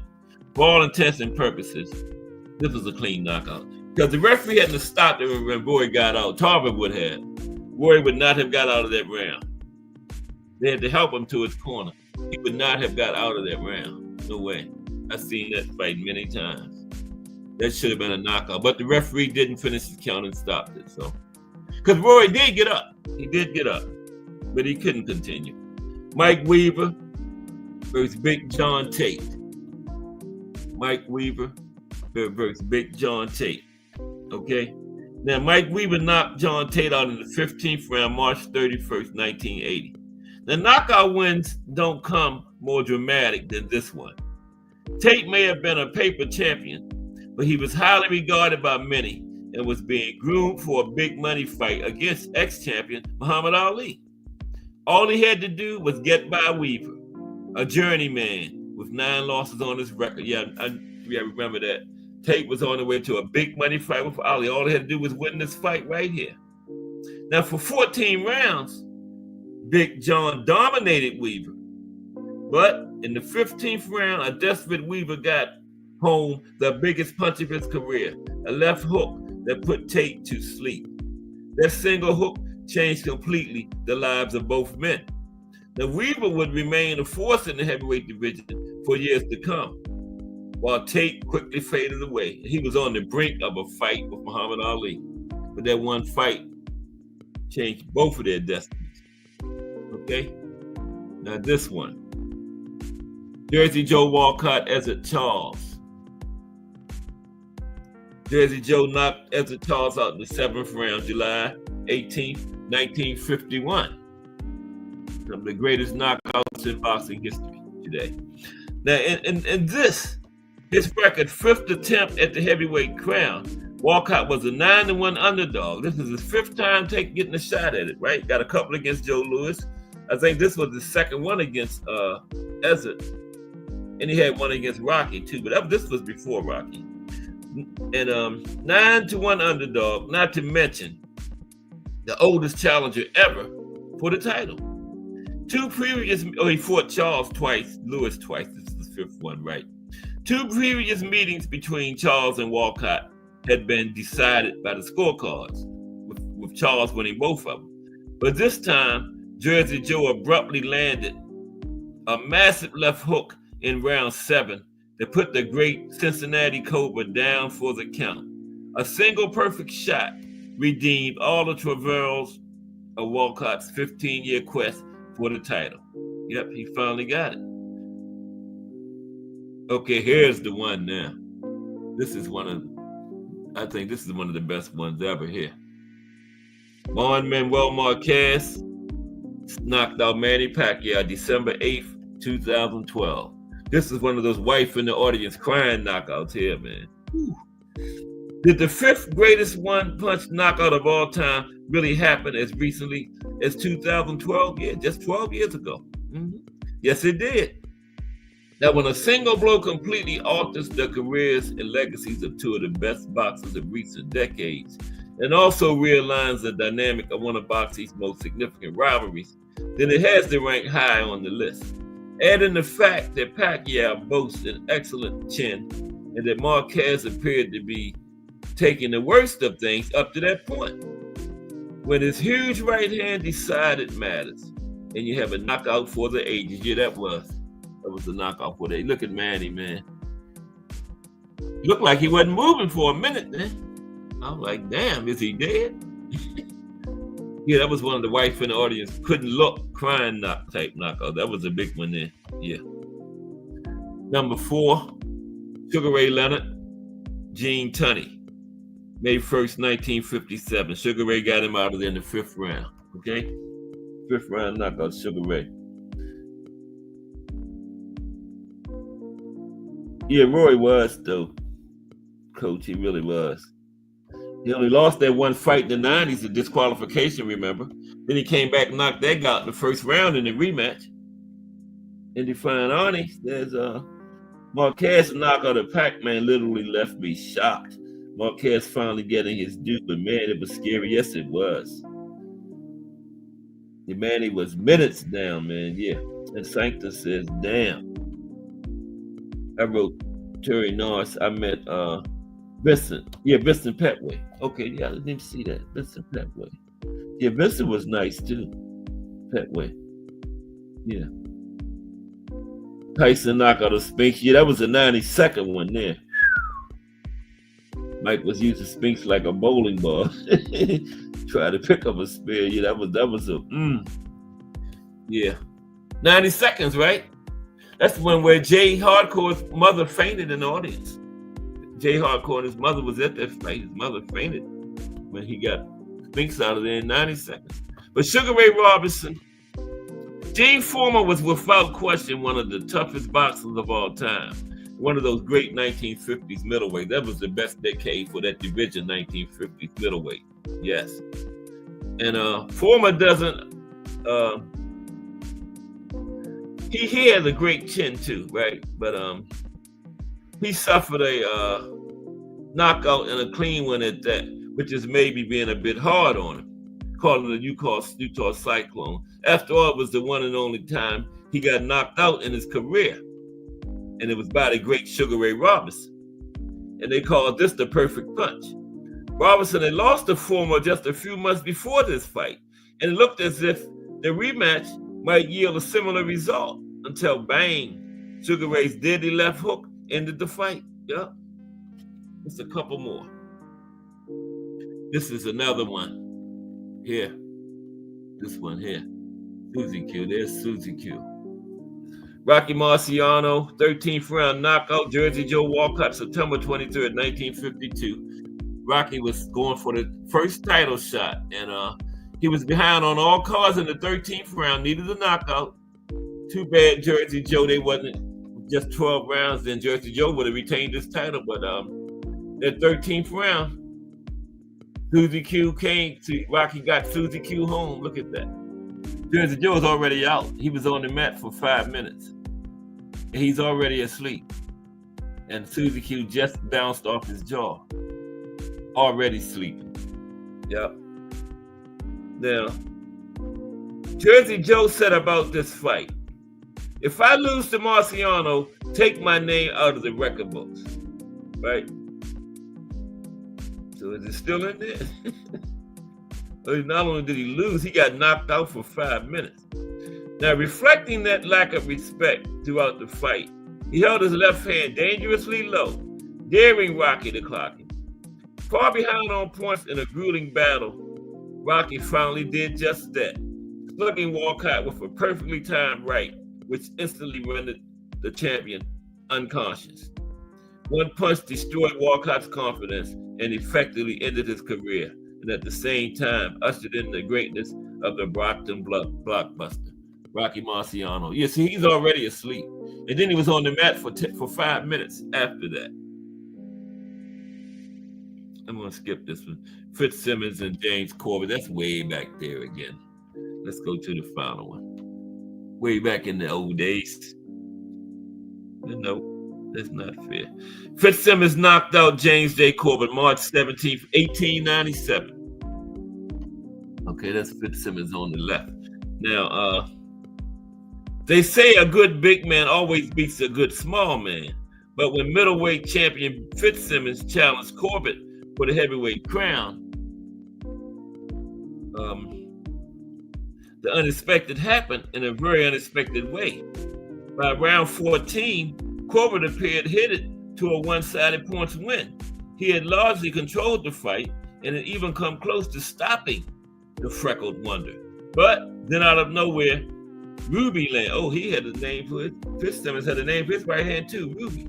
Ruby landed, that was his name. Ruby landed a truly historic body blow. The shot put Corbett on the canvas, writhing in agony, where he took the 10 count from Wyatt Earp. The Wyatt Earp was in the audience. The famous Wild West Marshal was at the fight. Wyatt Earp, wow.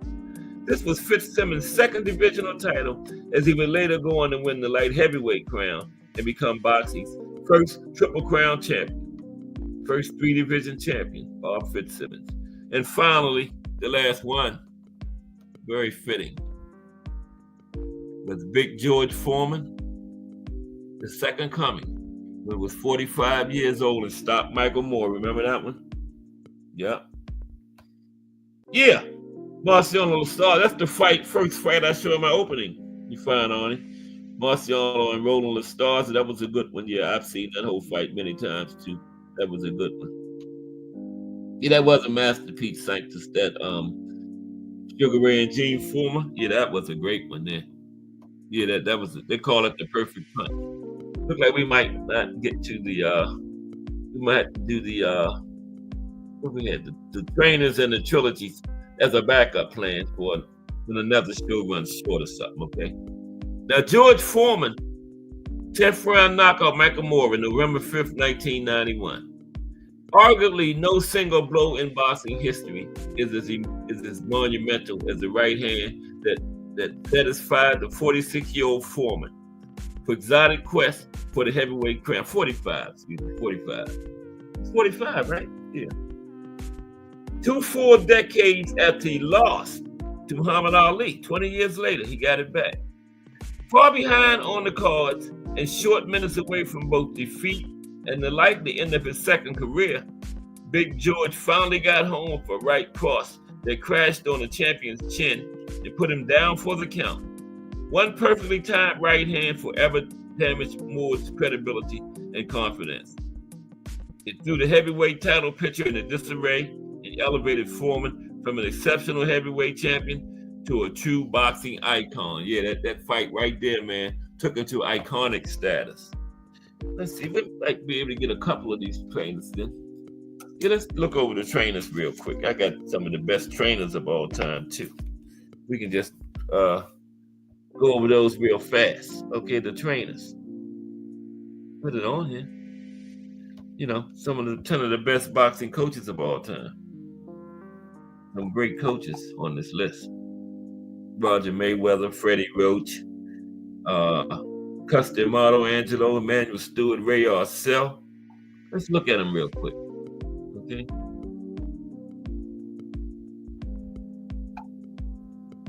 We got like 14 minutes. Let's look at them real quick. Some of these coaches. 10 of the greatest boxing coaches of all time. Okay. I didn't do that. Was the yeah, that's Roger Mayweather in Floyd. Until it's like, right? Yeah, that's Roger. Okay, the first one is Roger Mayweather. Okay. Best trainers of all time. Just brief. Now you don't know shit about boxing, using Roger Mayweather's own words, if you're shocked to find him on this list. Okay. Now, Roger Mayweather turned to coaching after a very successful professional boxing career, and he spent most of his time working with his top student, his nephew, Floyd Mayweather.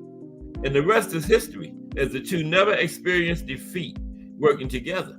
Roger's old school mint drills were beautiful to watch, and they significantly improved Floyd's ability to fight off opponents trying to crowd him. Now, Floyd Mayweather Sr.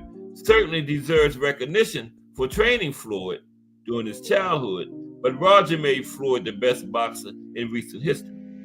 Roger was more than a boxing coach. He was just as entertaining to watch, as he often threw verbal jabs at Floyd's opponents and their coaches, helping to sell fights. Yeah. And Roger said in the Zab Judah fight, he said the entire first step of the fight, that Zab was going to do something dirty. And he did, kicked off that brawl. Yep. But see, Floyd should have been disqualified and had that one loss, because Roger jumped in there first. And like Don King was right. He said Floyd, because Don King was promoting Zab, and I think the Godfather had Floyd at that time. And Don King said that Floyd should have been disqualified because Roger jumped in the ring first, and he should have been. But they didn't do it, so, hey. You know, he was crying over spilled milk.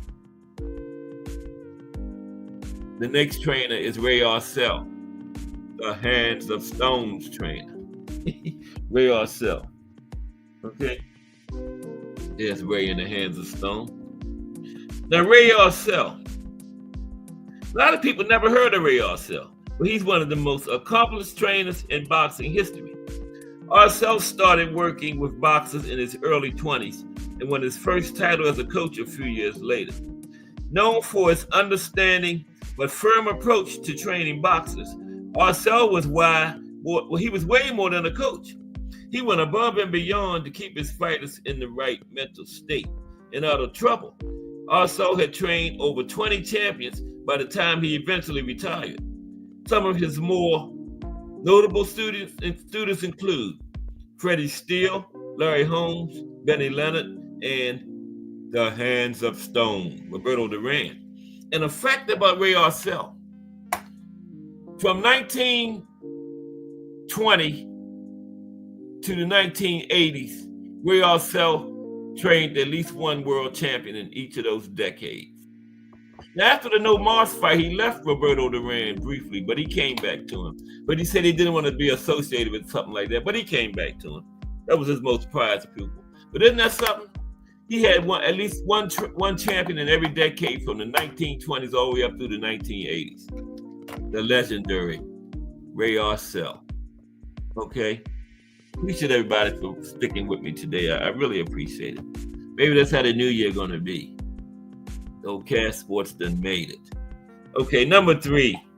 Oh, Lord, I was running my mouth and hit the damn thing and took my... Oh, there it is. It's back. Custer Amato.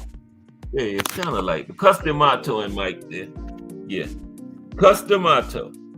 Now, Cuss was so dedicated to training boxers that he actually lived at his gym called the Empire Sporting Club. Yep. For several years. And he was married too. He had a home, but he stayed at the gym. That's dedication, ain't it? Now, some of the boxers he trained, like Floyd Patterson, Jose Torres, and Mike Tyson, became legendary world champions. Cus is also known for developing the peekaboo stance, popularized by Tyson, even though Patterson also used the same stance. Now, many would argue that D'Amato's most significant accomplishment was grooming Mike Tyson into becoming the youngest heavyweight champion in boxing history, winning the WBC belt at 20 years old. Next, got to be Angelo Dundee. Angelo Dundee. We might get through these trainers. Yeah, we will make it. Angelo Dundee. Okay. Dundee is one of the most decorated boxing coaches in the history of the sport. His lifelong student, the legendary Muhammad Ali, is the most famous boxer in history and is viewed by many as the greatest boxer ever. The two met when Ali was a teenager and worked together for over 2 decades. Dundee also trained Sugar Ray Leonard and cornered him throughout his career. Dundee also started working with George Foreman in 1994 when Foreman made his return to boxing and ended up reclaiming the title. Next is the legendary Eddie Futch. Eddie Futch. Now, Eddie Futch, 4 of 5 Ali's losses, Eddie Futch was in the opposite corner. So they must have knew Ali. Ali had 5 losses, 4 of them, Eddie Futch trained his opponent. Now, this list would not be complete without Futch, right? Now, Ali might have been the greatest boxer of his era, but like I said, Futch trained 4 of the 5 boxers who beat Ali: Joe Frazier, Trevor Berbick, Larry Holmes, and Ken Norton. The only one Futch didn't train was Leon Spinks, okay? Now, Futch started as an amateur boxer, training with fighters like Joe Louis in Detroit. A professor of the sweet science, Don Jordan was his first protege to win a title in 1958. Futch eventually started working with Frazier, and he cornered him for his 3 fights against Ali. Futch also worked with Freddie Roach, who is now viewed as one of the best coaches in boxing. Okay? Next, Emanuel Stewart. Yeah, we're going to get him in. Emanuel Stewart. There's Emanuel. Stewart's impact on boxing is undeniable. A native of West Virginia, Stewart grew up in Detroit and picked up boxing early on. He was successful as an amateur boxer and eventually joined the famous Kronk Gym. There, Stewart transitioned from boxer to coach and started working with local amateurs. Thomas the Hitman Hearns was his first student to go pro, winning 6 belts. Stewart also worked with other champions like Vladimir Klitschko and Lennox Lewis. Now, Hearns wasn't, Obakar was Lewis's first world champion. Hearns was second. Okay, Hearns was not his first world champion. It was Obakar. Okay? Yeah, we just got like about 3 more. The next one is Freddie Roach. Freddie Roach did him in his most prized pupil, Manny Pacquiao. Okay. LTs, what's up, LTs? How are you today? And Ant McQueen, what's up, Ant? I knew Ant was listening. See, I already got Ant written down because I knew he was in here. Yeah, Ant lives out there in Voyeur land a lot. But let me finish this. I'm running my mouth. I know I only got like 5 minutes. Okay, salute LTs and Ant McQueen. Freddie Roach. 3 more. Roach had a decent run as a pro boxer, ending his career with 40 wins and 13 losses. He eventually transitioned to training fighters and founded the famous Wild Card Boxing Gym in LA. Roach's prized student, the Pac-Man, Manny Pacquiao, won world titles in 8 different weight divisions, the only man to do that. And Roach also guided fighters like Julio Cesar Chavez Jr. and Amir Khan to world titles. Jack Blackburn, he trained Joe Louis. There they are. There's him and Joe right there. Yeah. Jack Blackburn. Blackburn started as a promising 135-pound fighter but his career was derailed when he served 5 years in prison for a shooting spree that left 3 people dead. Wow, only 5 years. Blackburn returned to boxing after serving his sentence and retired in 1923. He eventually ran into the legendary Joe Louis and started training him. Louis quickly established himself as the best heavyweight in the world, winning the world title. Louis defended the title 20 times with Blackburn by his side. Blackburn died in 1942 while Louis was preparing for his 21st title defense. So most of those 25 was with Blackburn. 2 more. Ignacio Beristain. There's Ignacio and Juan Manuel Marquez. Beristain is most famous for developing some of the most successful boxers from Mexico. His students include world champions like the Golden Boy, Oscar de la Hoya, the Marquez brothers, Juan and Rafael. And finally, can't do a trainer's list without Lou Duva. See Lou down there? I got him kind of hidden. Let me get that out the way so we can see Lou better. Oh no.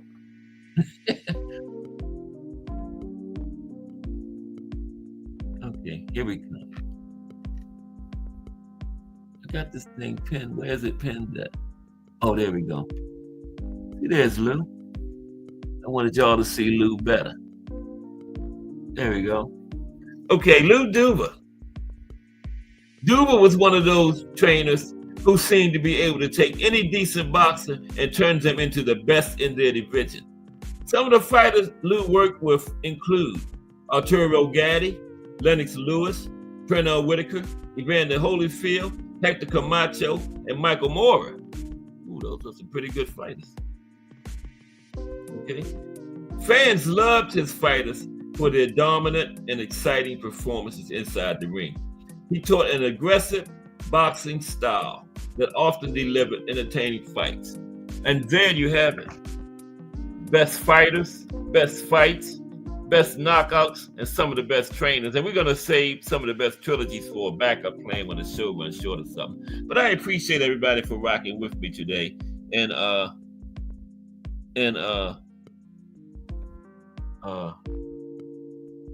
who was that? Yeah, and we'll be back tomorrow. Tomorrow is boxing in the States. Every Thursday, we're going through the alphabet. We're up to New Mexico. Little history of boxing in New Mexico, and some other significant events that occurred concerning boxing. And then we always close it up with some boxers from the States. So some boxers from New Mexico tomorrow. Okay? Appreciate everybody. And Happy New Year to everyone. Okay? Everyone have a nice, prosperous New Year. And we're hoping as boxing fans, we get all the fights we want. It's starting out great. But join me tomorrow. Oh, wait a minute. I missed something. Okay, need my light. Okay. CATEORIES, Aunt McQueen, the Boxing Menu Podcast Plus, Albert Payel,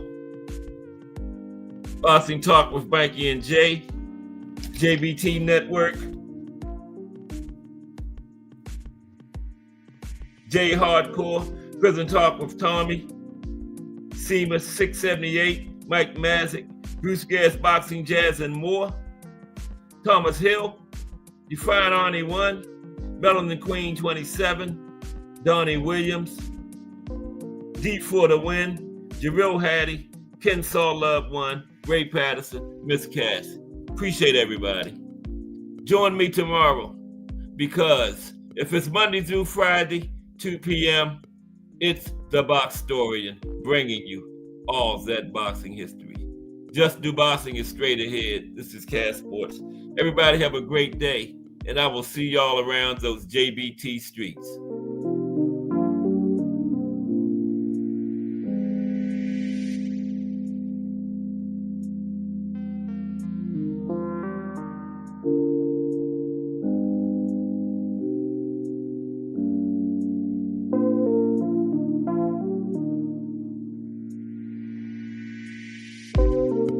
Appreciate your St. Deuce Crush.